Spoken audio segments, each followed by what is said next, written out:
Fitzgerald Kennedy, do solemnly swear I, John Fitzgerald Kennedy, do solemnly swear that you will faithfully execute the office of President of the United States that I will faithfully execute the office of President of the United States and will, to the best of your ability, and will, to the best of my ability, preserve, protect, and defend the Constitution of the United States. preserve, protect, and defend the Constitution of the United States. So help you God. So help me God.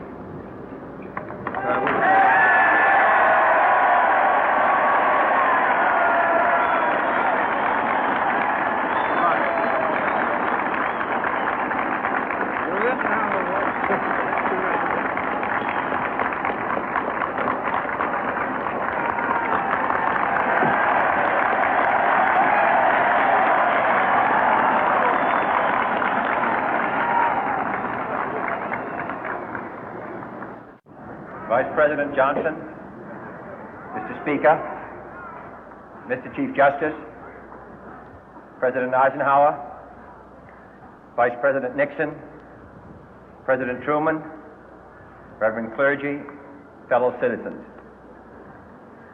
We observe today not a victory of party, but a celebration of freedom, symbolizing an end as well as a beginning, signifying renewal as well as change. For I have sworn before you and Almighty God the same solemn oath our forebears prescribed nearly a century and 3/4 ago. The world is very different now, for man holds in his mortal hands the power to abolish all forms of human poverty and all forms of human life. And yet the same revolutionary beliefs for which our forebears fought are still at issue around the globe. The belief that the rights of man come not from the generosity of the state, but from the hand of God. We dare not forget today that we are the heirs of that first revolution. Let the word go forth from this time and place to friend and foe alike that the torch has been passed to a new generation of Americans born in this century, tempered by war, disciplined by a hard and bitter peace, proud of our ancient heritage, and unwilling to witness or permit the slow undoing of those human rights to which this nation has always been committed and to which we are committed today at home and around the world.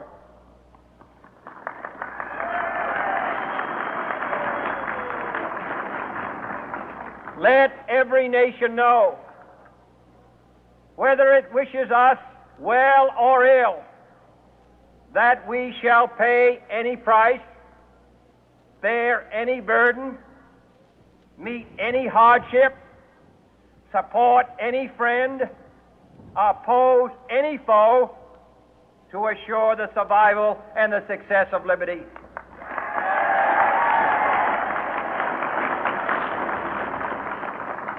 This much we pledge and more. To those old allies whose cultural and spiritual origins we share, we pledge the loyalty of faithful friends. United, there is little we cannot do in a host of cooperative ventures.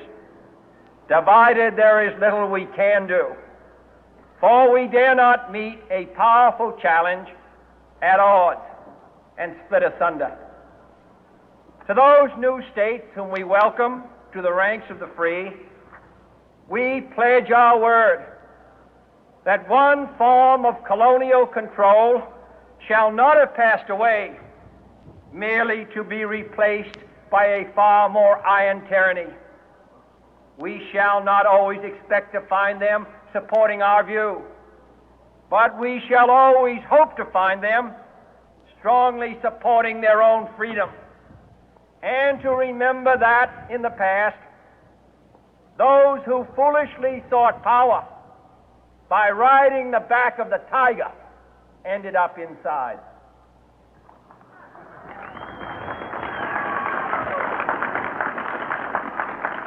To those people in the huts and villages of half the globe struggling to break the bonds of mass misery, we pledge our best efforts to help them help themselves for whatever period is required, not because the communists may be doing it, not because we seek their votes, but because it is right. If a free society cannot help the many who are poor, it cannot save the few who are rich.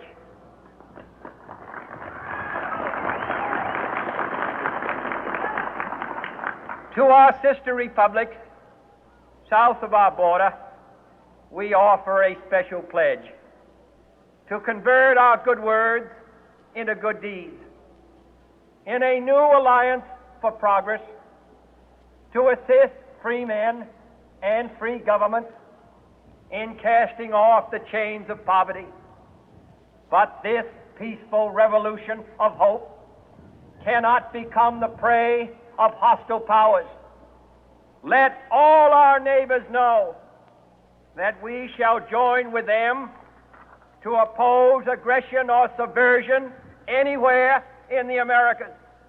And let every other power know that this hemisphere intends to remain the master of its own house.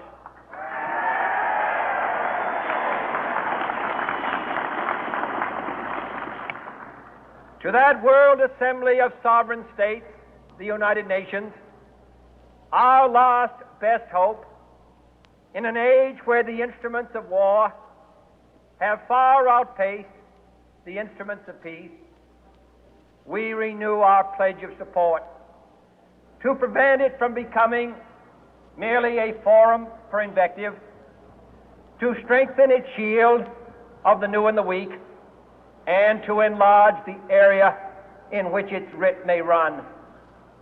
Finally, to those nations who would make themselves our adversary, we offer not a pledge, but a request that both sides begin anew the quest for peace. Before the dark powers of destruction, unleashed by science, engulf all humanity in planned or accidental self-destruction, we dare not tempt them with weakness, for only when our arms are sufficient beyond doubt can we be certain beyond doubt that they will never be employed.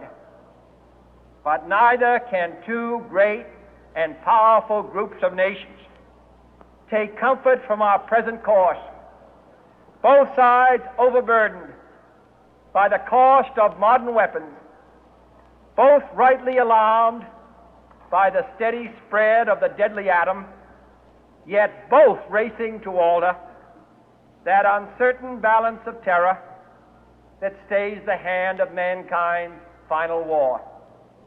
So let us begin anew, remembering on both sides that civility is not a sign of weakness, and sincerity is always subject to proof.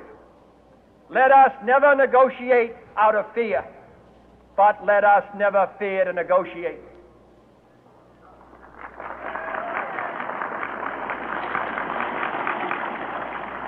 Let both sides explore what problems unite us, instead of belaboring those problems which divide us. Let both sides, for the first time, formulate serious and precise proposals for the inspection and control of arms, and bring the absolute power to destroy other nations under the absolute control of all nations.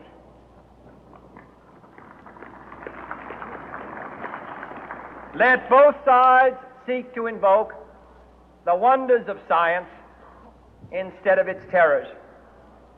Together, let us explore the stars, conquer the deserts, eradicate disease, tap the ocean depth, and encourage the arts and commerce. Let both sides unite to heed in all corners of the earth the command of Isaiah to undo the heavy burden and let the oppressed go free. And if a beachhead of cooperation may push back the jungle of suspicion, let both sides join in creating a new endeavor, not a new balance of power, but a new world of law, where the strong are just and the weak secure and the peace preserved. All this will not be finished in the first 100 days, nor will it be finished in the first 1,000 days, nor in the life of this administration, nor even perhaps in our lifetime on this planet. But let us begin.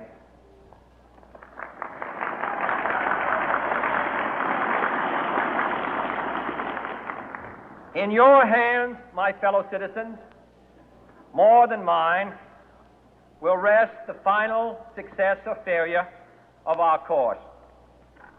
Since this country was founded, each generation of Americans has been summoned to give testimony to its national loyalty. The graves of young Americans who answered the call to service surround the globe.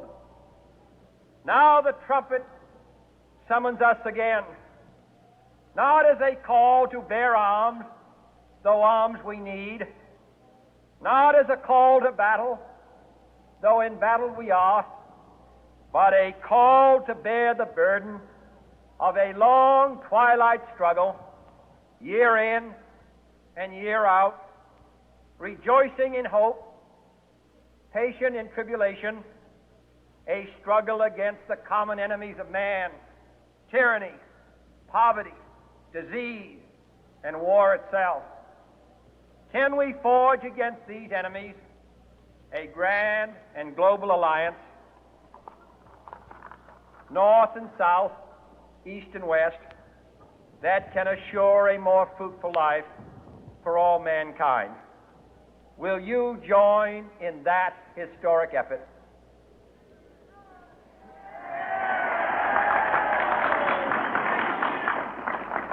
In the long history of the world, only a few generations have been granted the role of defending freedom in its hour of maximum danger. I do not shrink from this responsibility. I welcome it.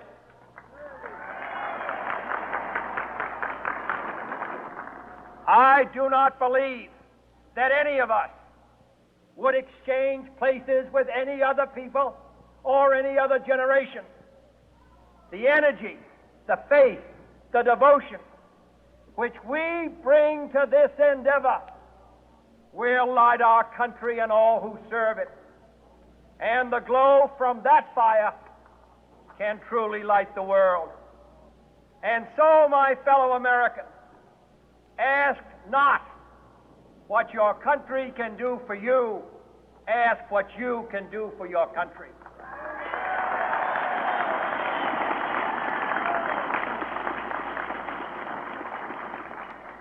My fellow citizens of the world, ask not what America will do for you, but what together we can do for the freedom of man.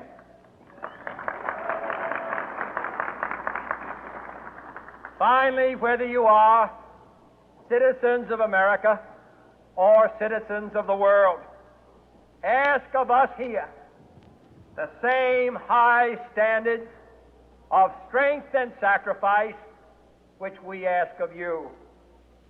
With a good conscience, our only sure reward, with history the final judge of our deeds, let us go forth to lead the land we love, asking His blessing and His help, but knowing that here on earth, God's work must truly be our own.